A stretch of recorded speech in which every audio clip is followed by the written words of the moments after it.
All right, heavier traffic than usual on your route home. Great. But that's life, right? That's okay. Kind of have to expect that's going to happen basically most of the time, considering where I live. It's basically one highway that goes north and south. So I'm just leaving the office now from Redmond. But yeah, it's kind of inconvenient. If you leave at a decent time, so this morning, I actually filmed for this morning, right? So that was well after rush hour because I had to do an interview, and makes it not so bad when it's not during rush hour. But anything remotely close to to rush hour is pretty bad. Just because there's the volume of people and the fact that there's one highway, unless you want to try and take windy back roads the whole way, which would be a nice scenic drive, I'm sure, but I don't think it's that effective. Yeah, I don't know, I don't have like set topics that I'm going to be doing on all of these, but I was kind of thinking through like workload, balancing things and stuff, just in general, right? Because I think some of this stuff you could apply to like your work life specifically, or just like things that you're doing kind of in and out of work. So, you know, when I talk with my wife, like she does a good job of letting me know when I'm taking on too many things, which is good. I really appreciate that. And I'm not saying that sarcastically either. It's very bright. Like she holds me pretty accountable for that, right? Honest with myself, and like I get excited about opportunities, and I'm like, oh, I'm gonna do this, I'm gonna do that. For example, the fact that I'm filming this in my car right now. Oh man, this guy's rolling around on the ground.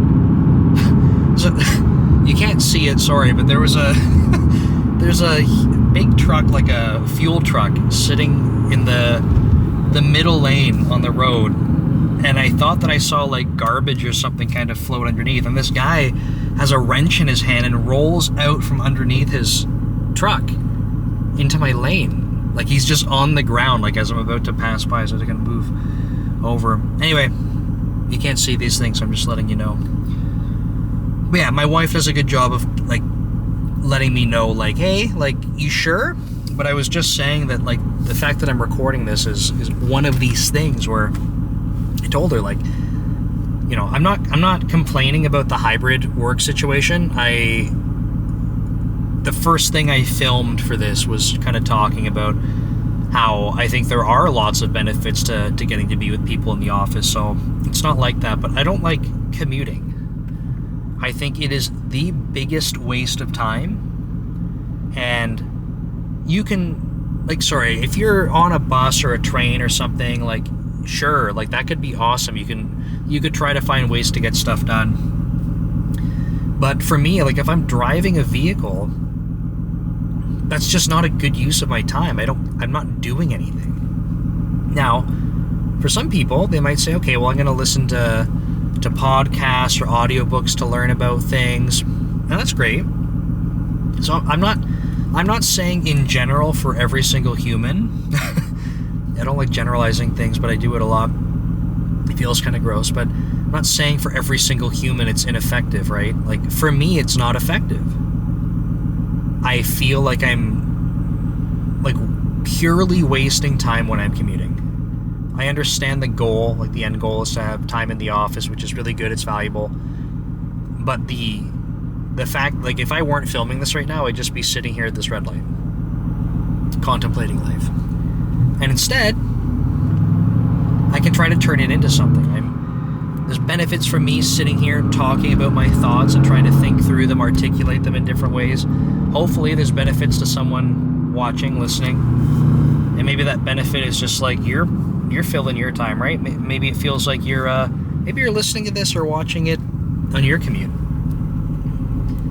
Now it's a little less lonely, right? Like maybe that's good enough. I don't know. But at least I'm doing something. That's kind of how I feel about this. Is it super effective? I don't know. But at least it's something. So I do a a pretty bad job of like taking on too many things. And yes, this is yet another thing that I'm taking on. And I think depending on your personality type, like you might also kind of struggle with this too. For me, what am I doing? Like I got my, there's a lot of stuff going on, right? Like I got my 9-to-5 job. So I work as an engineering manager at Microsoft. So that's good. That's my like my main priority, right? And I say that not as in like my wife is not my priority, but like my wife can't just turn to me and say, hey, like I just want to hang out at home today, and then I don't go to work, right? So like work is my priority for like during the week. It just has to be. I need to keep my job, and that's that. Now outside of work time, which should be my priority, is my wife, right? Should be. And I say that because obviously I love my wife and I like spending time with her, but she's got stuff that she's doing where we're not doing that together. I got stuff I'm doing, we're not doing that together. That's fine. Like we're allowed to have our own lives too. But one of the big challenges is like taking on too many things and then taking away from that time. And I did a conversation recently on my podcast with Andrew Peacock, who is he's another kind of person who's taken on a lot of stuff and trying to, do side businesses, trying to YouTube, things like that, which is great. And he was kind of sharing some perspective on this, right? Like the way he framed it, and I'm driving in a car, so I can't just like quote him perfectly, but the idea was like when you have a family, it's not just taking, when you're busy doing stuff, it's not just your time. It's also like by being occupied with things, you are also taking that time away from being with your partner. And he had kind of framed this like, I think the situation for them, again, I'm sorry if I'm not recalling this exactly right, but they had just had a child, and he was doing, this is kind of like during COVID, he was like doing some woodworking stuff, and that was going really well, just like on the side, right? And he's kind of said, like, I basically kind of like almost like turned his wife into a single parent in those early stages, and it was like, that's not okay.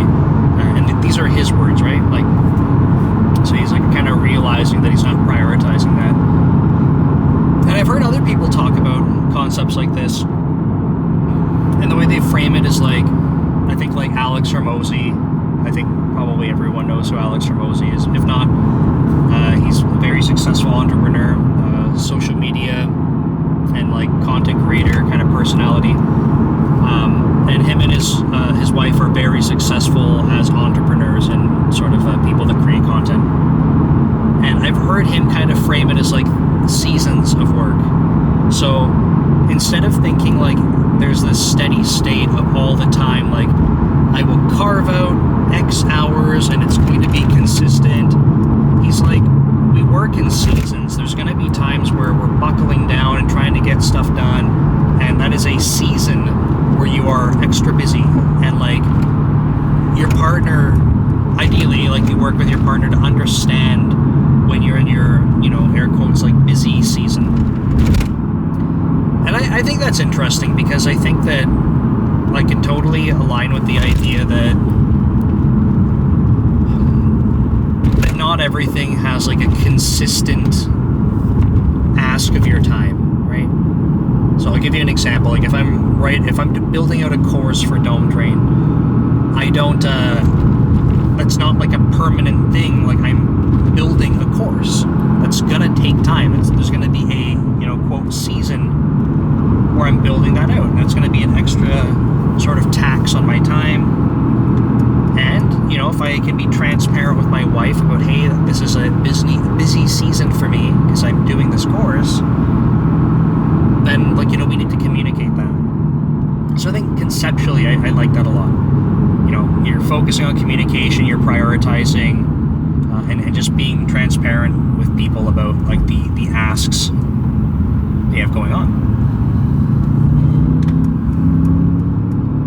This is the part of the highway, by the way. Like, I really hate this part because as I get onto the highway, I need to move over like 4 lanes to get into the fast lane because I'm basically sitting here not moving.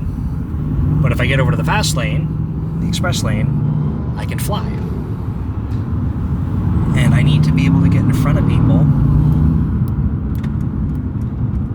which is really tricky because no one's moving. I don't want to say no one wants to let you in, but it's like kind of a pain in the butt. And then you get all the way to the left lane before the express, and you're basically going from a really slow speed or almost stop to like, I gotta jam on the gas to take off here. And this is where having a car that can accelerate is really handy.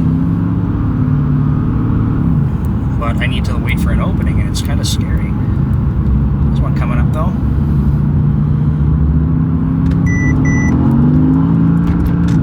There you go, not so bad today. But I don't like it.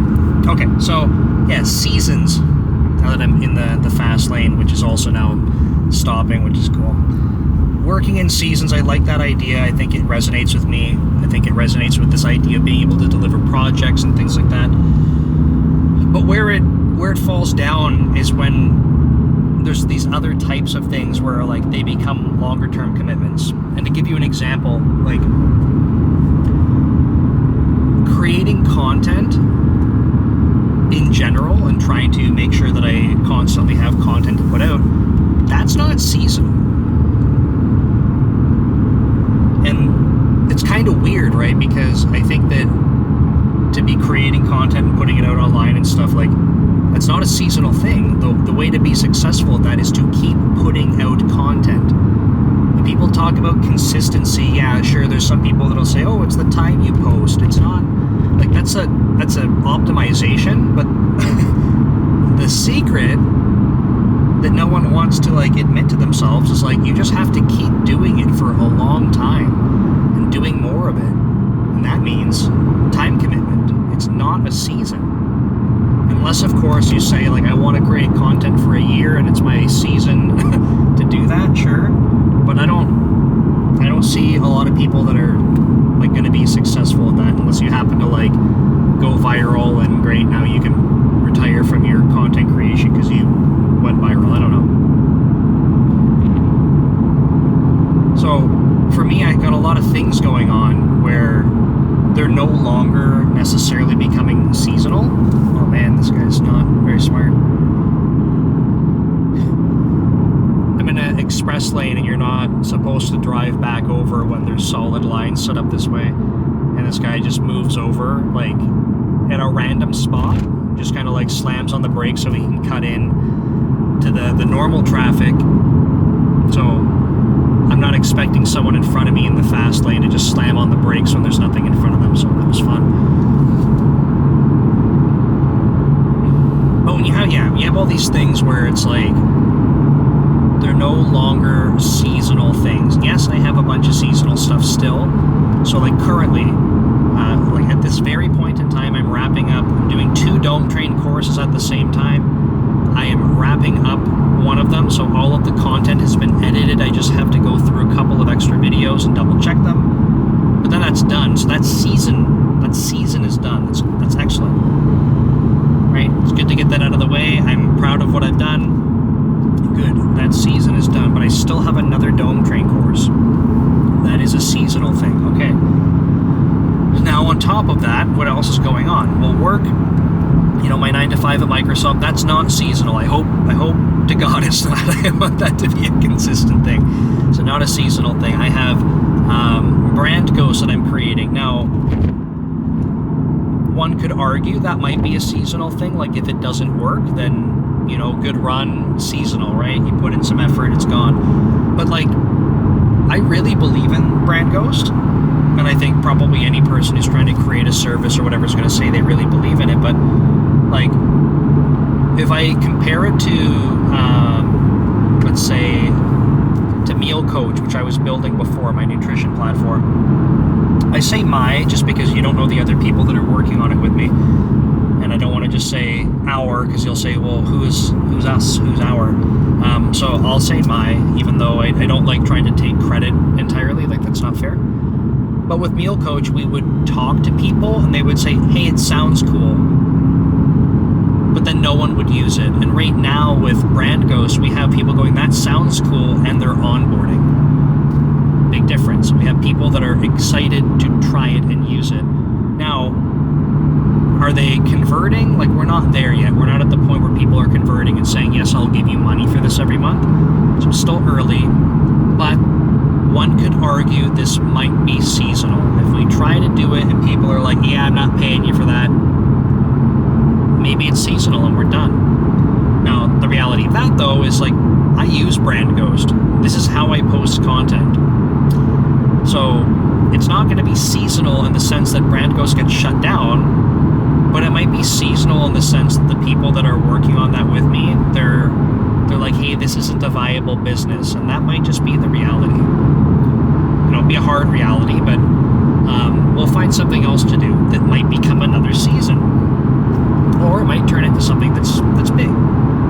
So Brand Ghost right now could be argued seasonal. It might be something that's a consistent thing that I'm doing outside of work, which is cool.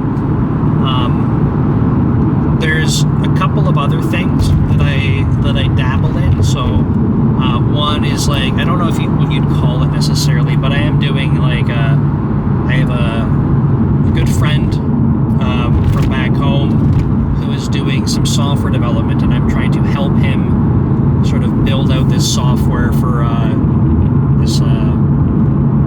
this deal that he was able to kind of get, which is amazing. So he wanted me to try and kind of like help give him guidance. So like, you know, I have to be able to support him through that, and so that's a cool opportunity.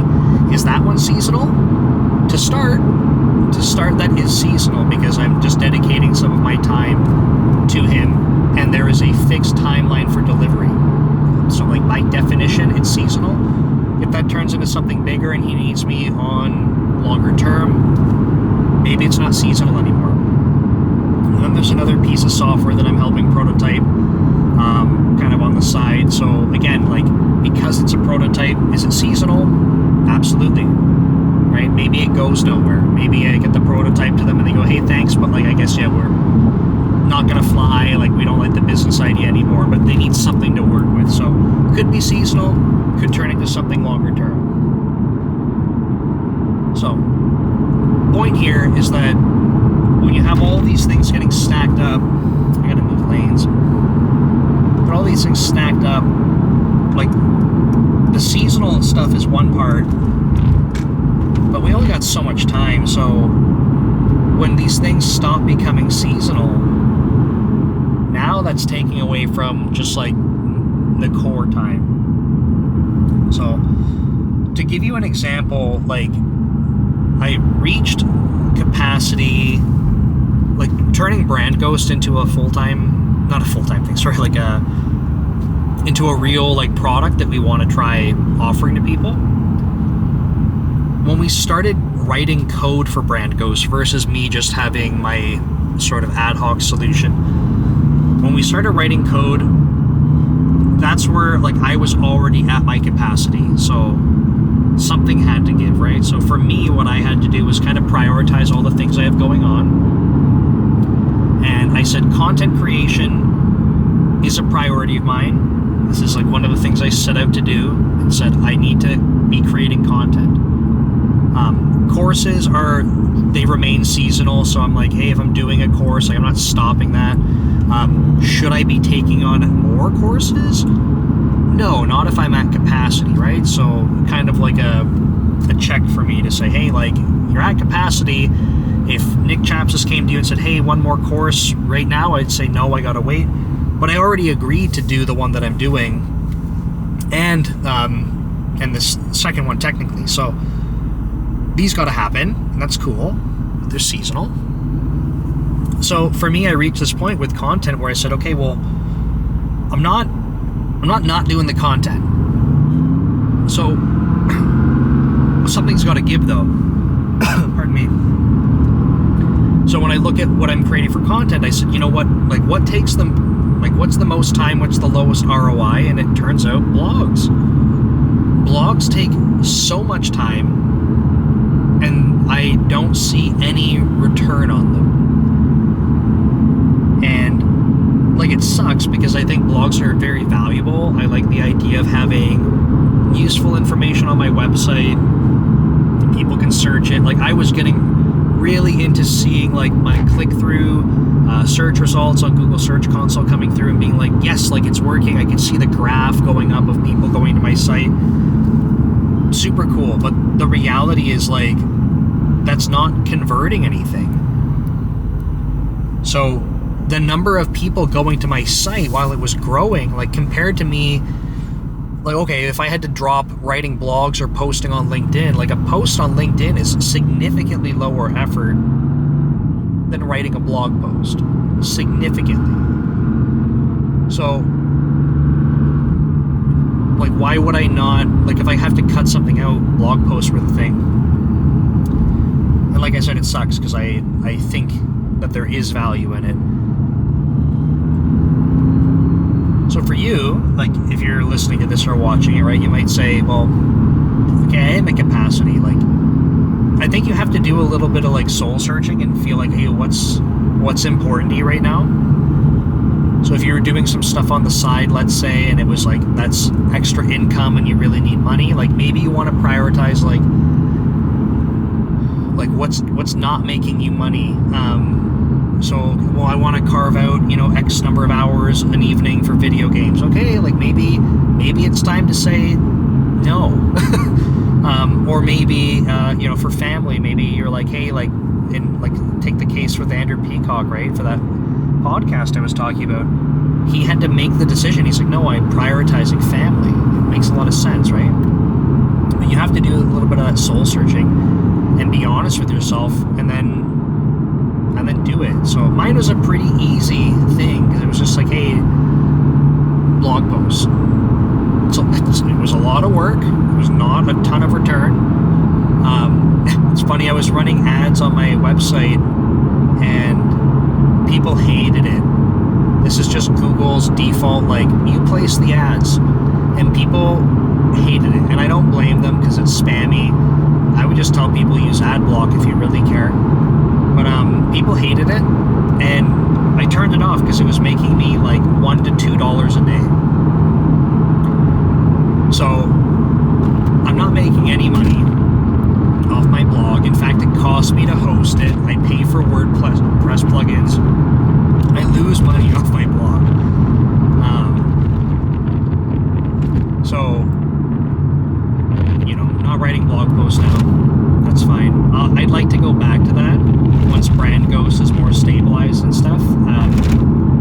That's what I'd like to do. And maybe this is a good segue because, like, as a software developer, like, you got a superpower, right? And it's also like it's also your kryptonite. And most software developers love building stuff. They like automating things, and we'll automate stuff that does not need to be automated. But this might be a good opportunity for you to look at what you're doing and where you're spending time.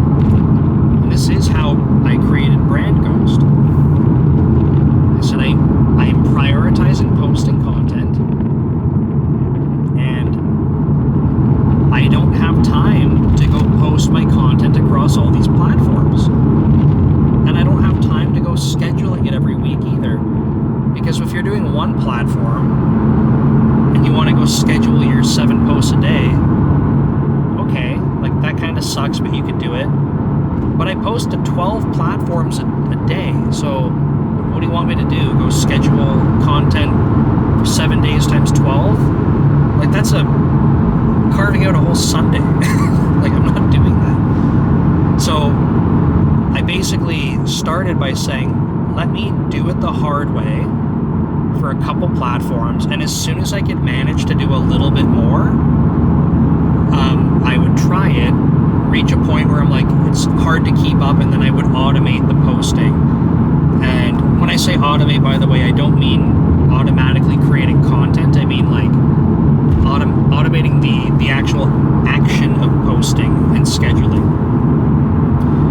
And I just kept doing it until I was getting more time back. And that's kind of how I got into this spot of like, I'm going to make 2 courses at the same time and build like a software prototype and build a platform and do my 9-to-5 job. Like, it's too many things, but I'm kind of saying this out loud because I think it's kind of funny in hindsight, where I was just trying to focus on being efficient, and what happened was I started filling my time with so many things for work, like not Microsoft work, just like things that are work in general, that as I was freeing up that time, I just kept filling it with different work. So I recognize that I'm doing that. I'm kind of saying this too, so like, I don't know, depending on who you are, people chasing productivity hacks and stuff, like, I think you have to decide, like, do you always want to feel like you're constantly busy and trying to get stuff done? Like, part of me likes it, because I like feeling productive, but I know, like, I end up making trades that way, right? Like, just to give you an example, my in-laws are visiting right now, and they're awesome. I love hanging out with them. They're great. My father-in-law is hilarious. He's a super awesome guy. My mother-in-law's an awesome woman. And I find myself, like, we go out for dinner and then we come home, and first thing on my mind is like, okay, like, what am I going to get done? What am I going to get done? Like, what videos am I going to record? Can I code anything right now? Like, I'm immediately going to, how do I be productive? I only got a couple of hours before I go to sleep. What have I got to do? And it's just how I've kind of trained myself to go do more work. And it seems kind of crappy, right? Because like my in-laws are visiting. Like, they're from Canada. We don't see them all the time. Especially like in person, right? If we wanted to do a video call, that's one thing. But we're not in person together often. So why is my go-to like, hey, better go figure out what to go code next or what content to create, when it really should be like, how am I going to enjoy more time with them before we go to bed and we can do this again tomorrow? So that part's kind of crappy, right? So I'm kind of, like I said, I'm saying this out loud so you can think about it from your priority perspective, because I think it needs to be said.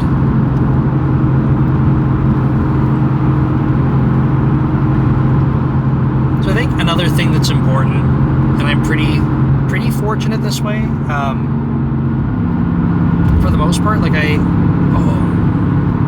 sorry, I thought someone was going to merge into another car. All these things that you're not going to see on the camera, but I'll let you know.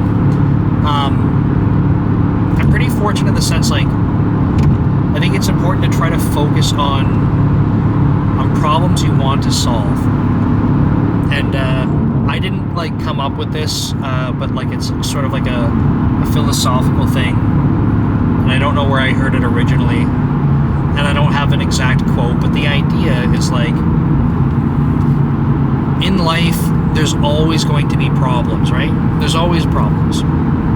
There's different levels of problems. You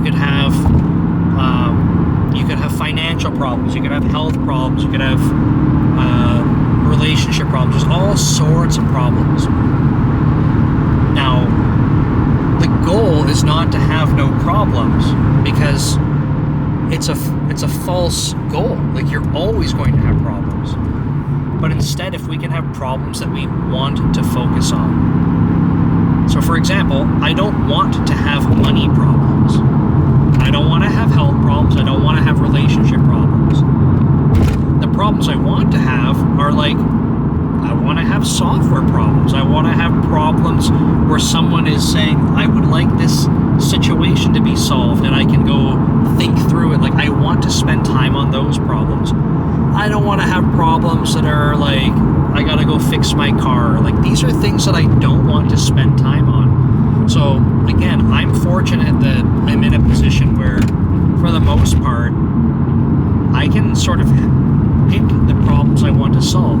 There's going to be stuff at work that there's stuff I love about work. There's going to be problems I don't want to go solve at work, but they got to get done. So, it's not perfect. I don't think it's ever going to be perfect, but if you can find, you want to take on more things, you want to start a side business, you want to build open source software, whatever the thing is that's extra, the extra work you want to do, I would just encourage you to think about like what problems you want to solve. And I say that because if your goal, if you're like, well, I just gonna build something on the side because like I need money, like that's the goal, I just feel like that is a path to burnout.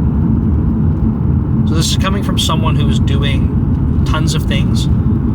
I say tons of things just because it's a lot of time. I'm not saying I'm doing the best things in the world, but spending a lot of time doing stuff, and for the most part it does not burn me out, at least not traditionally, and it doesn't because I'm picking problems I want to solve. I like making courses, like I like creating the content. I don't like feeling stressed that there's a deadline, like that part I don't like. But that's also why YouTube is good. Like I can go make tutorial videos and that's good, right? Like I kind of put the pressure on myself to deliver 3 a week kind of thing, but I don't have to. So I'm picking, for the large majority of what I spend time on, picking problems I want to solve, and I think that's important. There's going to be situations where you don't have that, right? Maybe you're like, I do need extra money, I need extra income, I'm going to work on some stuff that I don't love, but like it's going to help, and that's fine. But I would encourage you back to the seasonal thing. Maybe that's a seasonal thing for you, right? Spend some time on that, make it work, make it happen, awesome. And then that season's over. And then maybe take a little bit of time for yourself. Maybe you do it again. So you just don't want to be in a position where you take on all this extra stuff to be productive, and then you hate all of the things you're doing, because that's where you're going to burn out for sure. So I think that's most of what I wanted to say about that. Getting close to home, a couple minutes away. Today was pretty short in the office. I mentioned this morning, my video, but like my office days are usually a little shorter, so I try to like dodge traffic ideally, and I'm doing a good job of that today. But I left a little bit earlier, so I'll be home with my in-laws last evening. That's good. Not much traffic today, which is nice. Just getting on the highways kind of crap. But we were moving pretty good the whole way. Like I can't even see how long this recording is. It's filmed upside down. Looks like it's 32 minutes, something like that, 33 minutes, so that's not bad. When I get into my car, like when I started this and I said, it's more traffic heavier than expected, whatever it said from Google Maps, it's like, yeah, because it said like 55 minutes, like almost an hour, because it's not accounting for the fast lane. So there's a question, right? Like, is it worth paying for the fast lane? Like, I don't know. I put a dollar value on my hourly rate, and if it's going to save me that much time, I'm trying to fill that time with being productive. So is it truly translating into money? No. Maybe someday, but I don't want to sit in traffic. Maybe it'll help me make longer videos so you can hear me ramble in here, but I don't think that's super valuable. So now I'm off the highway and I'm stuck at a red light. No one wants that. But yeah, in-laws last night here. I don't know if my wife has plans. We were supposed to. One of the things my wife asked me to do is get our smoker going, and I took out big pork shoulder for that. But like we've just been doing other things, so there hasn't been a good sort of time to smoke it. So that's kind of crappy. But I got this big pork shoulder I got to smoke still, so I gotta set that up. I was told, we got our smoker last summer. Yeah, it's been a year with it. And when I was talking about it with my wife's name is Leah, so when I was talking with Leah about it, and some of her friends have a smoker, so they were kind of like, oh, like once you get a smoker, like it's gonna become your personality, like you're gonna want to smoke everything's smoking. It still hasn't happened. It's convenient. It's convenient because like I like to meal prep. Like I'll eat the same thing every day, multiple times a day. I don't care. So I like to meal prep. So like going to smoke a pork shoulder and then having pork every day for a week, I'm cool with that. Cook a bunch of rice at once, have pork. Like I'm totally cool with that. So that's been cool. But otherwise, like I'm not necessarily in love with like everything has to be smoked. It's just a convenience thing. I think like some people, you could argue the same thing about a barbecue, or sorry, a grill. I've been told by the U.S. folks, gotta say folks now too, y'all. I've been told by people down here that it's actually inaccurate to call it barbecuing, because barbecue is a type of food, and in fact it's called a grill. And it makes sense. I don't think I grew up my entire life referring to the device strictly as a grill. Like a grill is a part of the barbecue.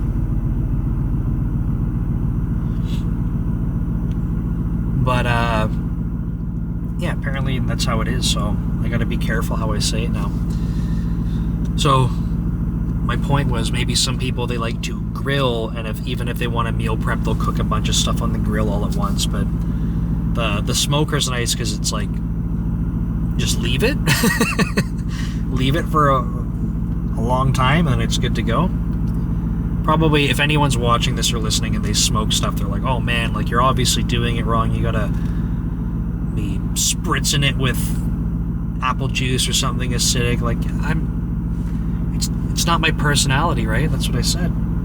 I said it didn't happen. I don't care. I just want to cook meat. Cook a bunch of meat and eat it later. It's going to taste good no matter what. Could it taste better? I'm sure. But it's all good. So I got to do that. Tonight's not going to be the night for that. That's for sure. Maybe this weekend, but man, this pork shoulder's been in the fridge now. Probably gotta cook it. Probably gotta cook it tonight, you know? Maybe what I'll do is before bed I'll toss it on the smoker, because I usually do the big chunk of the second half of that in the oven once it's reached whatever temperature, after like a few hours, like 5 hours or so. Put it in the oven for the rest. So maybe I'll do that. This is going on way longer now. That we're almost at 40 minutes because stupid traffic in my little town here is completely backed up. It's very silly.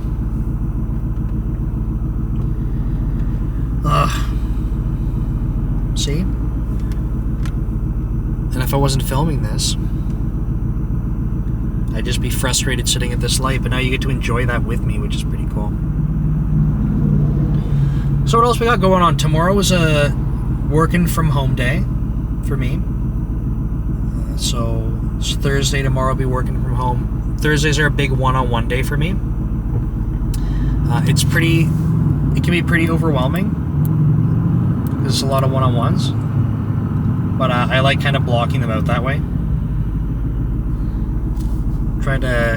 It's almost like when I schedule things, instead of having things sporadic and just like a mix of everything, it's almost like a state of mind to be like, I'm focusing on one-on-ones today. It's going to be, I'm going to say the word exhausting, not because like I don't like people, but it takes a lot of energy out of me. So it's a long day, it's exhausting, but at least like my focus is people for the day.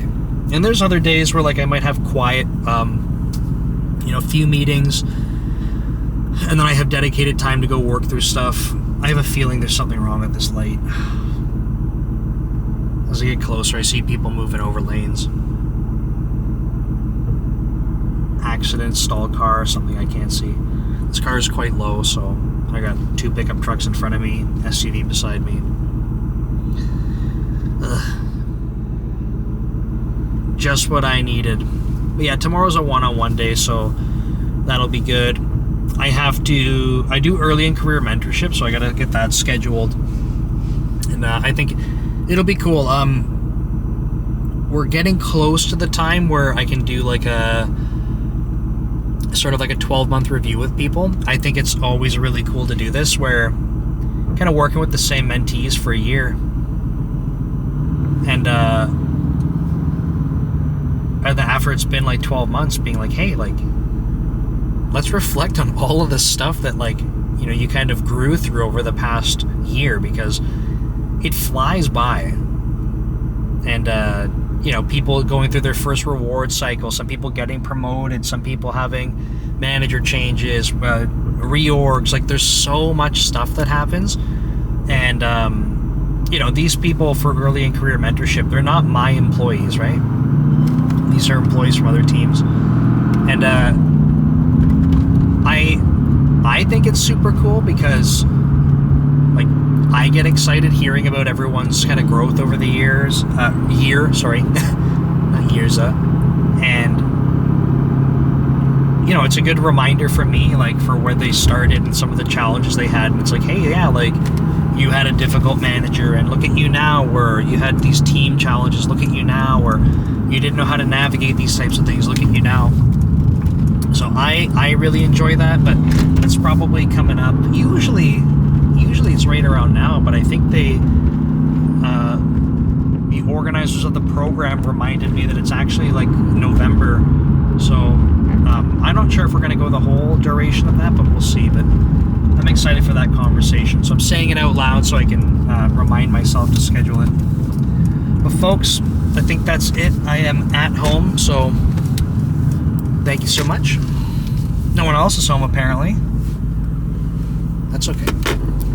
And I will see you next time.